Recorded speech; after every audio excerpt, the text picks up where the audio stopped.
নামাজে আমরা যা বলি তার অর্থ জানলে নামাজে অন্য চিন্তা মাথায় আসবে না। মনোযোগ কাজ করবে যখন আমরা বুঝব যে নামাজে কি পড়ছি। ১. নামাজে দাঁড়িয়েই প্রথমে আমরা বলি আল্লাহু আকবার, অর্থ আল্লাহ মহান। ২. তারপর পড়ি সানা।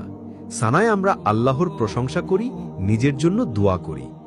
সুবহানাকা আল্লাহুম্মা ওয়া বিহামদিকা ওয়া তাবারাকাসমুকা ওয়া তাআলা জাদ্দুকা ওয়া লা ইলাহা গায়রুকা, অর্থ হে আল্লাহ, তুমি পাক পবিত্র, তোমারই জন্য সমস্ত প্রশংসা, তোমার নাম বরকতময়, তোমার গৌরব অতি উচ্চ, তুমি ছাড়া অন্য কেহ উপাস্য নাই। ৩. তারপর আমরা শয়তানের প্রতারণা থেকে আশ্রয় চাই এবং বলি আউযু বিল্লাহি মিনাশ শাইতানির রাজিম, অর্থ বিতাড়িত শয়তান থেকে আল্লাহর নিকট আশ্রয় প্রার্থনা করছি। ৪.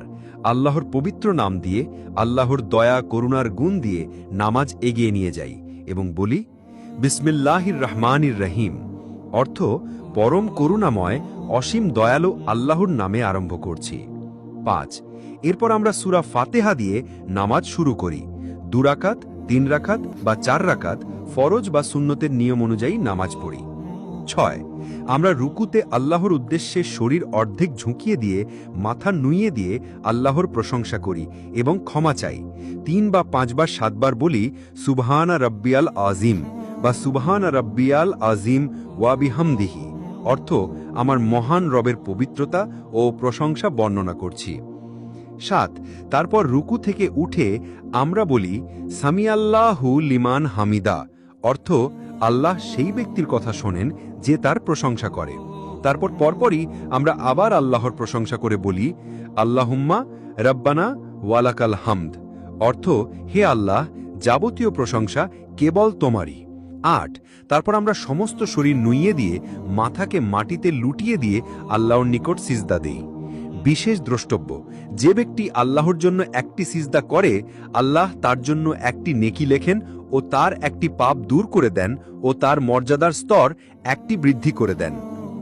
৩ বা ৫ বার ৭ বার সুবহান রব্বিয়াল আলা, অর্থ আমার মহান রবের পবিত্রতা বর্ণনা করছি। ২ সিজদার মাঝখানে আমরা বলি আল্লাহুম্মা ফিরলি ওয়ার হামনি ওয়া হাদিনি ওয়া আফিনি ওয়ার জুকনি, অর্থ হে আল্লাহ, তুমি আমায় মাফ করো, আমাকে রহম করো, আমাকে হেদায়েত দান করো, আমাকে শান্তি দান করো এবং আমাকে রিজিক দাও।